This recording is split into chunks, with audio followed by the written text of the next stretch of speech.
Hello students, एक बार फिर से स्वागत है आपका हमारे इस नई वीडियो में। आज की इस वीडियो में हम पढ़ने जा रहे हैं हमारी क्लास 10 की जो प्रश्नावली 4 जो जिसका नाम है द्विघात समीकरण, उसकी जो एक्सरसाइज 4.2 है उसको आज हम कंप्लीट इस वीडियो में पूरा करने वाले हैं। उसके एक एक सवाल मैं आपको कंप्लीट इस वीडियो में सिखाऊंगा आज, और आपको बिल्कुल कॉन्सेंट्रेट करके पूरा वीडियो देखना है, जिससे आपको क्वेश्चन बहुत ही सीधे हैं। ये प्रश्नावली अपनी जो 2.2 थी उसकी तरह ही सारे क्वेश्चन होंगे। उसी तरह में द्विघात समीकरण दी होगी, उसी का हमें गुणनखंड करने, फिर उसके मूल ज्ञात करने, उसी प्रकार से सारी प्रोसेस होगी। उसी प्रकार से इस प्रश्नावली का पूरा सोल्व किया जाएगा। तो इस वीडियो में आपको बताता हूँ कि कैसे क्या करना है, कैसे क्या नहीं करना है। ठीक है, किन किन बातों का आपको ध्यान रखना है, किन किन कौन कौन सी गलती आपको नहीं करनी है इन क्वेश्चन को करने के लिए। तो जो हमारा पहला क्वेश्चन था, उस पहले क्वेश्चन में हमें दे रखा है कि जो हमें द्विघात समीकरण दिया है उससे हमें गुणनखंड विधि द्वारा उसके मूल ज्ञात करना है। अब मूल ज्ञात करना है तो मैं आपको गुणनखंड विधि ऑलरेडी पहली प्रश्नावली 2 में समझा चुका हूँ। ठीक है, तो आपको यहाँ पे थोड़ा और फोकस करेंगे, थोड़ा और तरीके से देखोगे तो उससे क्या आपको आपका कॉन्सेप्ट बिल्ड होगा। ठीक है, तो मैं आपको जो हमें क्वेश्चन नंबर 1 दिया है उसे गुणनखंड विधि से सोल्व करके उसका जो उसके मूल हमें निकालने वो आपको दिखाता हूँ। ठीक है, हमें जो पहला क्वेश्चन दिया गया हमें दिया गया x square minus 3x minus 10। ठीक है, हमें इसके गुणनखंड विधि से मूल कैसे ज्ञात करनी है। हमारा जो एक्स स्क्वायर का गुणांक है यहाँ पे कुछ भी नहीं है, यहाँ पे 1। ठीक है, उसको अचर पद को गुणा करना है। हमारे पास है अचर पद गुणा करने पर माइनस 10 आए। ठीक है, अब माइनस 10 के हमें ऐसे फैक्टर करने की जोड़ने घटाने पर तो माइनस 3 आए और इनको गुणा करने पर माइनस 10 आए। ठीक है, तो अब देखो हमारे पास ऐसे 5 और 2।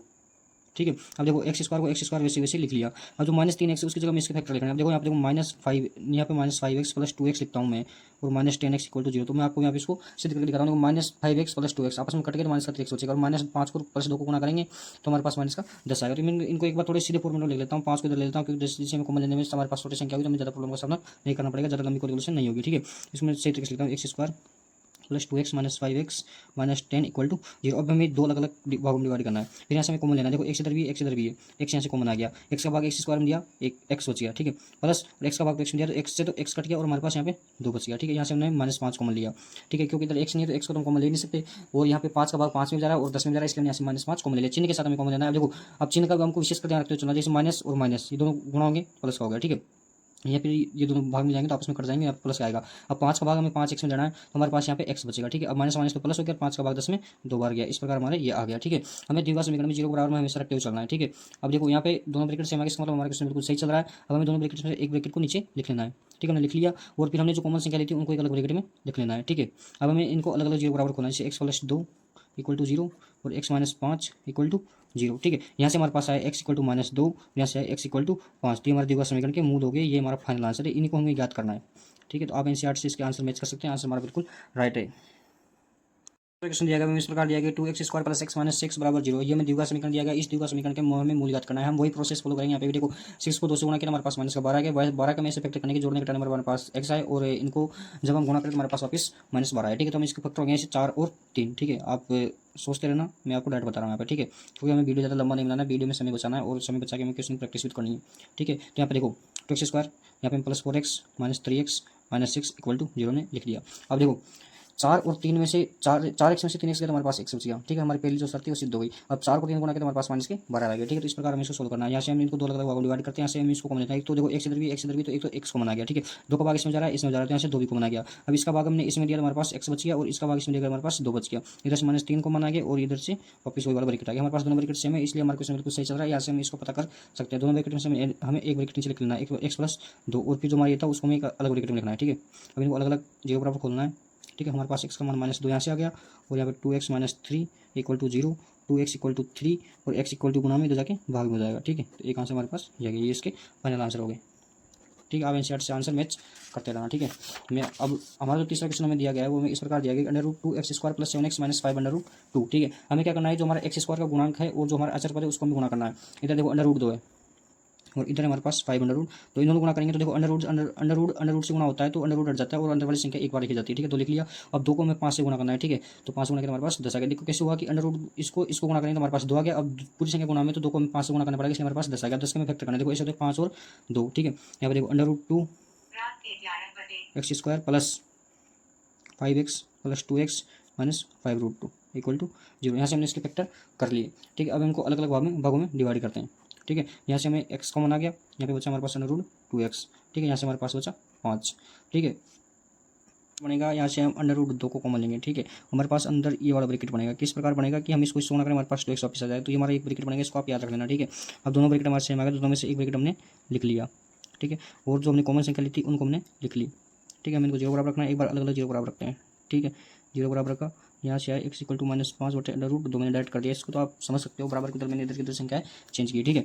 अब यहाँ पे हमारे पास x प्लस √2 था, इसको हमें 0 बराबर रखना है, तो हमारे पास यहाँ से √2 का मान माइनस x का मान ये तो आ गया, ठीक है। ये हमारे x के फाइनल आंसर हो गए। नेक्स्ट जो हमें क्वेश्चन दिया गया है इस प्रकार दिया गया 2x² - x + 1/8 बराबर 0, इस प्रकार में दिया गया। पहले हम इसको थोड़ा सिंपल फॉर्मेट में लाते हैं, उसके बाद इसको सोल्व करते हैं। सिंपल फॉर्मेट में लाने के लिए हम क्या करते हैं, इसका एलसीएम लेते हैं। एलसीएम लेने के लिए कुछ नहीं, हमने 1 मान लिया, कुछ नहीं 1 मान लिया, इसका एलसीएम हमारे पास 8 आ गया, ठीक है। 1 का भाग 8 में 8 बार गया, 8 को 2 से गुणा किया तो हमारे पास 16 आ गया, x² का x², इधर आ गया हमारे पास -8x + 8 = 0, 8 को इधर भेज दिया तो हमारे पास 0 हो गया, ठीक है। तो हमारे पास जो समीकरण आया हमारा ये आया -8x + 1 = 0। हमने क्या किया कि अब x² और h को गुणा किया, हमारे पास 16 आए। अब 16 के हम फैक्टर करना है, 16 फैक्टर कौन से, देखो ये तो 8 × 2, 8 × 2 एक होता है 16 × 1, ठीक है।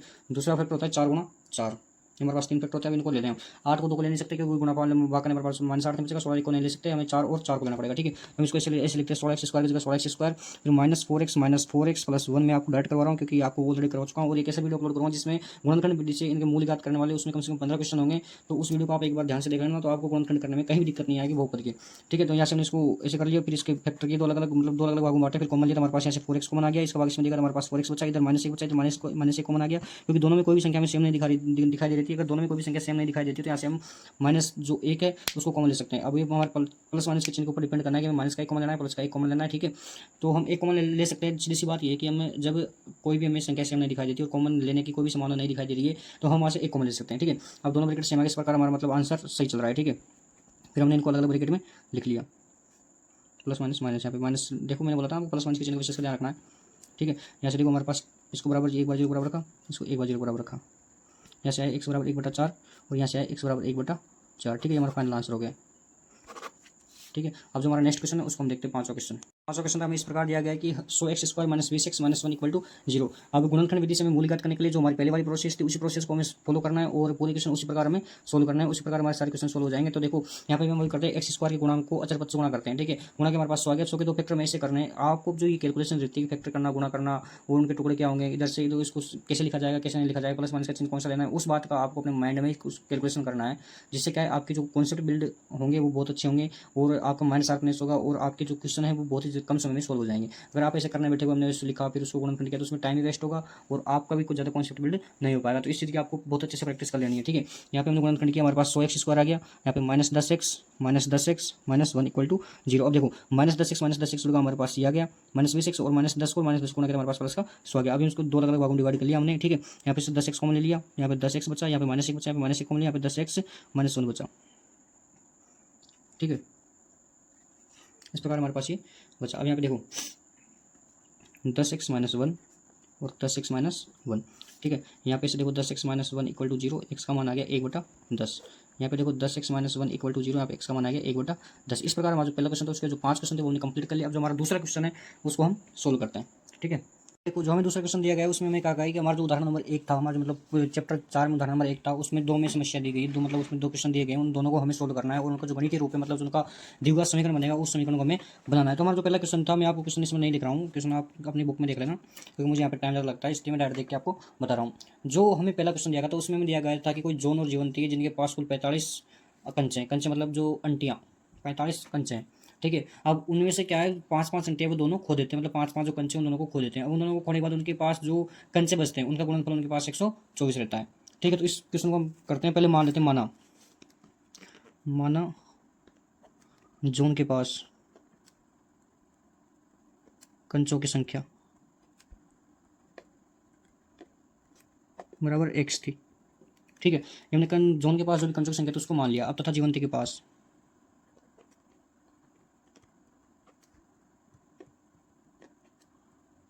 कंचों की जो संख्या थी वो क्या थी, देखो 45 - x, क्योंकि उनके पास टोटल 45 थे। मतलब अगर मान लो जीवंती के पास कुछ अंटियां हैं और जॉन के पास कुछ अंटियां हैं तो उन दोनों को जोड़ेंगे, उनके पास 45 थी। 45 थी तो हमने जॉन की तो मान ली, माना जॉन के पास कुछ x अंटियां थी, ठीक है। अब 45 में से जब हम x को घटाएंगे तब जो बचेगी वो अंटियां जीवंती के पास बचेगी, ठीक है। तो इस प्रकार मैंने दे रखा था। अब दोनों 5-5 अंटियां खो देते, देखो 5 कंचे खो जाने के बाद जॉन के पास कितनी बचेगी, जॉन के पास तो टोटल x थी, अब x में से उसने 5 खो दी, मतलब 5 उसने खो दी तो उसमें से 5 कट गई, ठीक है। अब जीवंती के पास कितनी बची, जीवंती के पास पहले थी 45 - x अब उसमें से उसने 5 छोड़ दी तो 5 माइनस हो गया, ठीक है। यहाँ पे बचा हमारे पास 40 माइनस एक्स। अब देखो इन दोनों का गुणनफल हमें क्या दे रखा है, इसका और इसका 124, ठीक है। तो हम यहाँ पे देखते हैं दोनों का गुणनफल हमें दे रखा है x minus 5 40 minus x equal to 124, ठीक है। ये हमें दे रखा है। इसको हम गुणा करते हैं, सोल्व करते हैं। पहले x इससे गुणा होगा, फिर माइनस 5 इससे गुणा होगा, ठीक है। x को हमने 40 माइनस एक्स से गुणा किया, फिर माइनस 5 को एक बार 40 माइनस एक्स से गुणा किया, फिर हमारे पास 124 है, ठीक है। हम गुणा किया, हमने गुणा करके बाद देखो यहाँ पे हमारा 40x, यहाँ पे एक्स स्क्वायर, यहाँ पे हम 200, ठीक है, और यहाँ पे आया 5x इक्वल टू 124। अब इस समीकरण को हम बिल्कुल सही तरीके से जमाते हैं, ठीक है। इधर हमारे पास 40 5 45x हो गए और माइनस 200 और माइनस का 124 हो गया, इधर लाके इधर 0 रहा, ठीक है। अब हमारे पास देखो इसको माइनस गुणा करते हैं, तो माइनस गुणा करने के बाद जो पहले आप इसको जोड़ के अलग सॉल्व कर लें, ठीक है। Minus x square plus 45x minus 324 equal to 0। अब इसको पूरे समीकरण में माइनस गुणा कर देते हैं, माइनस कॉमन ले लेते हैं, तो हमारे पास आएगा x square minus 45x plus 324। ये जो उसका गणितीय रूप में क्वेश्चन दिया उसका जो हमारे पास द्विघात समीकरण बनेगा वो फाइनल ये बनेगा, ठीक है। ये इसका फाइनल आंसर। अब जो हमारा नेक्स्ट जो में दिया गया क्वेश्चन, उस क्वेश्चन को हम देखते हैं। नेक्स्ट जो हमें क्वेश्चन दिया गया है, मतलब जो हमारा दूसरे क्वेश्चन में जो हमें दो उनको सोल्व करना था, तो उनमें से जो हमारा दूसरा है वो हमें इस प्रकार दिया गया है। कोई उद्योग है, अब वह एक दिन में कुछ खिलौने निर्मित करता है, मतलब कुछ खिलौने बनाता है। तो उसमें से जो प्रत्येक खिलौने की लागत होती है, मतलब जो एक खिलौना बनाने में उसमें जितनी कीमत लगती है, तो वो कीमत थी जो कि वह एक दिन में मान लो 20 खिलौने बना रहा है, ठीक है। आपको मैं एक डायरेक्ट डिजिट लेके बता रहा हूँ, क्योंकि ऐसे एक मान के चलेंगे तो अभी तो आपको कुछ समझ में नहीं आएगा, तो उसको मैं डायरेक्ट नहीं बता पाऊंगा, या फिर आप डायरेक्ट नहीं समझ पाओगे, ठीक है। तो मान लो एक दिन वो 20 खिलौने बना रहा है, तो उसमें जो एक खिलौना बनाया उसमें कितने कीमत की खर्चा है उससे, तो वो खर्च हुआ था उसका 55 रुपये में से अगर हम 20 को घटाएंगे तो जो भी हमारे पास बचेगा वही एक खिलौने को बनाने पर उसको पैसे लगते हैं, उतनी उसकी लागत होती है, ठीक है। तो हमें ज्ञात करना है इसी प्रकार कि उस दिन जो उसने टोटल खिलौने बनाए थे, तो उस दिन कितने खिलौने बनाए थे, उनके टोटल की हमारे पास लागत 750 रुपये उसने दे रखी, 750 रुपये आई थी। तो उसने टोटल कितने खिलौने बनाए, तो उसका हमें एक द्विघात समीकरण क्रिएट करना है, और उस द्विघात समीकरण से उसके मान ज्ञात होंगे, ठीक है। तो हमें मान ज्ञात करने के लिए नहीं कहा गया, हमें ओनली द्विघात समीकरण बनाने के लिए कहा गया। तो हम देखते हैं, माना उस दिन खिलौने बनाए, माना उसने उस दिन x खिलौने बनाए, और ठीक है, प्रत्येक खिलौने की लागत कितनी आई,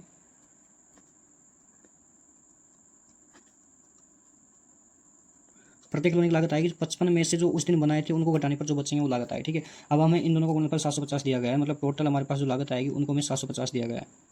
गुणा किया 55x minus x square equal to 750 minus x square plus 55x minus 750 equal to 0। यहाँ पे हमारे पास बचा x square minus 55x plus 750, क्योंकि हमें हमने माइनस कॉमन ले लिया, हमारा फाइनल आंसर ये होता है, ठीक। मैंने क्या क्या प्रोसेस किया आपको एक बार और दोबारा मैं दिखा देता हूँ। यहाँ पे हमने इसको गुणा किया, इसको गुणा किया, +1x रहेगा, इसको इसके माइनस एक्स स्क्वायर होगा, इसको इधर लिया माइनस का होगा, फिर हम ये एक्स स्क्वायर को हमें धनात्मक बनाना है, इसलिए हमें इसको माइनस से गुणा कर दिया एक बार, या फिर माइनस इसमें से कॉमन ले लिया, एक ही बात है, ठीक है। इस पर हमारा जो फाइनल आंसर आया वो हमारे पास है x square minus 55x plus 750। अब देखते हैं हमारा जो तीसरा क्वेश्चन है उसको हम सोल्व करते हैं। नेक्स्ट जो तीसरा क्वेश्चन हमें दिया गया है वो हमें इस प्रकार दिया गया, हमारे पास कोई दो संख्याएं हमारे पास कोई दो संख्या जिनको हम जोड़ते हैं हमारे पास 27 आता है, अगर उनको हम गुणा करते हैं तो हमारे पास 182 आता है। तो उन संख्या को हम ज्ञात करते हैं। माना हमारी पहली संख्या है, ठीक है, माना पहली संख्या एक्स। अब दो संख्या है, दोनों को जोड़ देंगे, अगर हम जोड़ेंगे जैसे कोई भी संख्या, जैसे 13 और 14, 13 और 14 जोड़े हमारे पास 27 आएंगे। तो दूसरी संख्या मानो, देखो दूसरी संख्या टोटल हमारे पास 27 तक, 27 में से हम 100 को घटाएंगे तो हमारे पास दूसरी संख्या आ जाएगी। अब इन दोनों गुणा करने पर हमारे पास आते हैं 182, हमें क्वेश्चन में दे रखा है 182, लिख लो प्रश्नानुसार,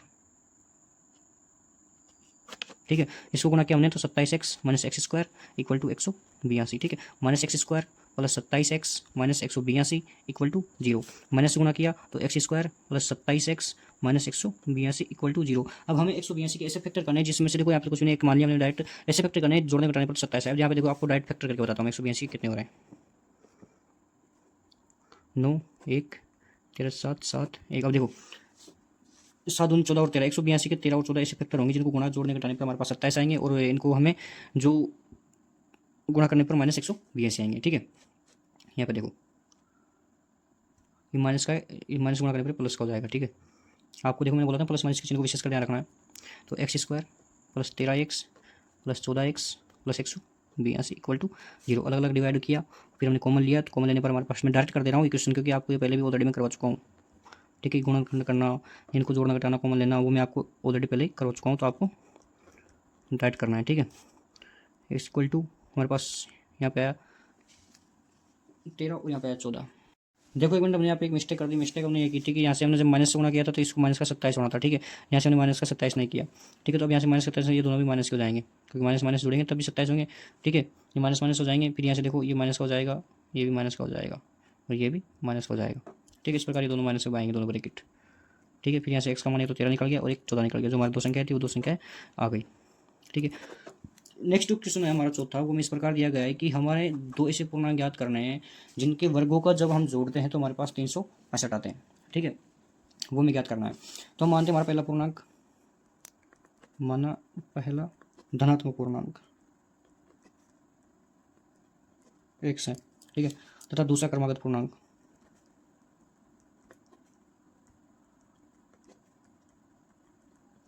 x+1 है। अब प्रश्नानुसार, प्रश्न क्या कह रहा है उसके अनुसार हमें चलना है। ठीक है, प्रश्न कह रहा है कि इन दोनों के वर्गों का योग 365 है। वर्ग किया x² a + b को स्क्वायर से इसको खोला तो हमारे पास x² + 2x + 1 आया इक्वल टू 365। ठीक है, आपको खोलना है, कैसे खोला वो आपको आता है बहुत अच्छे से। हमने जोड़ दिया x² वाले x² में जोड़ दिए, और जो हमारे पास नॉर्मल थे उनको हमने वैसे जोड़ दिए। इसको हम इधर लिया तो माइनस का 365 हो गया। 2x² + 2x माइनस के 364 इक्वल टू 0। यहाँ से हमने 2 कॉमन ले लिया। ठीक है, 2 कॉमन लेने के बाद हमारे पास x² + x माइनस हमारे पास 182 बचे। ठीक है, 82 बचे, 2 को इधर भेज दिया, 0 हो गया। ठीक है, यहाँ पे बचा हमारे पास जो समीकरण था वो हमारे पास ये बचा। ठीक है, अब हमें क्या करना है, गुणनखंड विधि से इसके ज्ञात करना है। मूल ज्ञात करेंगे तो हमारे पास जो दो संख्या थी वो संख्या आ जाएगी। ठीक है, अब देखो यहाँ से हमने मूल ज्ञात किया तो देखो इसके फैक्टर वही 13-14 हो गए।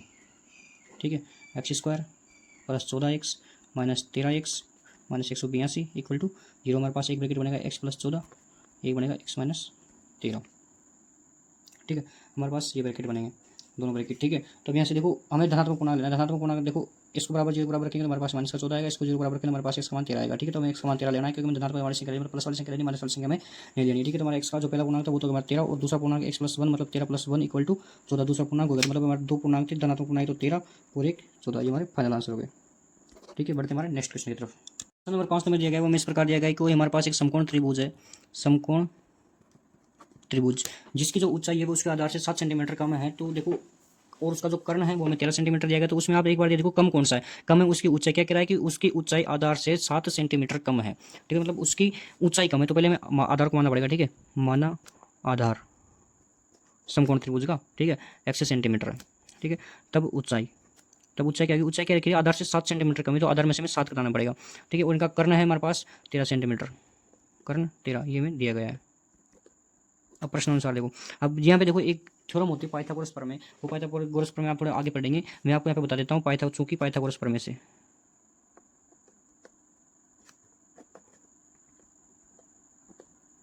पाइथागोरस प्रमेय होती है हमारी कर्ण स्क्वायर बराबर लंब स्क्वायर प्लस आधार स्क्वायर। ठीक है, कर्ण हमारे पास 13 है, 13 का स्क्वायर, लंब, अब आधार के सामने वाला हमेशा लंब होता है। ठीक है, लंब हो गया हमारा x - 7 का स्क्वायर प्लस आधार हो गया x का स्क्वायर। 13 का स्क्वायर 169, x - 7 को हम a - b के होल स्क्वायर वाले फॉर्मूले से खोलेंगे तो हमारे पास आएगा x स्क्वायर, फिर हमारे पास आएगा -14x plus 49 plus x square. इधर इसको हमने खोल लिया। ठीक है, और यहाँ पे देखो 169 x स्क्वायर 2x स्क्वायर। ठीक है, -14x प्लस 49। ठीक है, अब हमने इसको इधर भेज दिया, इधर बचा हमारे पास 0, 2x square -14x plus 49 minus 169। हमारे पास क्या बचा, 2x स्क्वायर -14x, हमारे पास माइनस के बचे 0 2 1।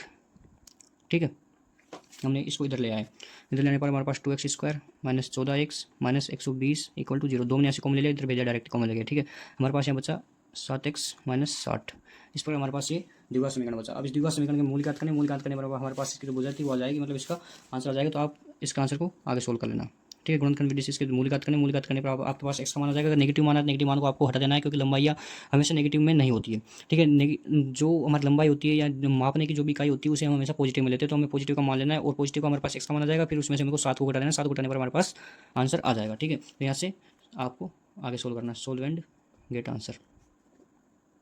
ठीक है, अब जो हमारा नेक्स्ट क्वेश्चन था उस नेक्स्ट क्वेश्चन को देखते हैं, जो क्वेश्चन नंबर 6 था। छठा जो मैं क्वेश्चन दिया गया वो मैं उस प्रकार दिया गया जो मैंने पिछले क्वेश्चन किया था। जो उदाहरण में था, हमारे उदाहरण नंबर 1 में जो हमारा क्वेश्चन था कुछ खिलौने की लागत वाला क्वेश्चन था, उसी की तरह में जो हमारा छठा क्वेश्चन है उसी प्रकार दिया गया है कि कुछ निर्माण लागत थी। जैसे एक दिन में कुछ खिलौने वो निर्मित करता है कुटीर उद्योग, और उसके बाद जो उसमें जो प्रत्येक नग मतलब जो एक भी बर्तन की जो कीमत होती है उसकी कीमत होती है उस दिन निर्माण किए गए बर्तनों की संख्या के 2 गुने से 3 अधिक थी। ठीक है। और कोई विशेष दिन उसमें टोटल लागत 90 रुपये की आई तो हमें ज्ञात करना है कि उस दिन उसने कितने बर्तन बनाए। तो हमारे पास नेगेटिव और पॉजिटिव अगर आंसर आ जाए तो हमें पॉजिटिव आंसर लेना है। मैं आपको इसके समीकरण बना के छोड़ दूंगा, ठीक है। तो फिर समीकरण को आप आगे सोल्व कर लेना। जो हमें देखो माना उस दिन बर्तन बनाए, उस दिन बर्तन बनाए x, ठीक, बर्तनों की संख्या x थी, ठीक है। अब वो प्रत्येक नग की कीमत क्या हुई हमारे पास, उस दिन बनाए उससे दुगने से 3 अधिक, ठीक है। अब हम प्रश्नानुसार क्या देखा है, x 2x + 3 = 9, ये हमारा प्रश्नानुसार हो गया, ठीक है। अब यहाँ पर इसको गुणा किया तो 2x² + 3x = 90, 2x² + 3x - 90 = 0 हमारा ये समीकरण बन गया। इसको आप आगे सोल्व कर लेना गुणनखंड विधि से। इसके आपको मूल ज्ञात करना है। मूल ज्ञात करने पर अगर नेगेटिव मान आ रहा है तो नेगेटिव मान को आपको नहीं लेना है, पॉजिटिव मान आ रहा है पॉजिटिव मान को आपको लेना है, और आपके इस क्वेश्चन के आंसर मिल जाएंगे। अब जो हमारी प्रश्नावली 4.3 है उसको मैं नेक्स्ट वीडियो में बताऊँगा और उसका वीडियो बहुत जल्दी अपलोड कर दूँगा। धन्यवाद।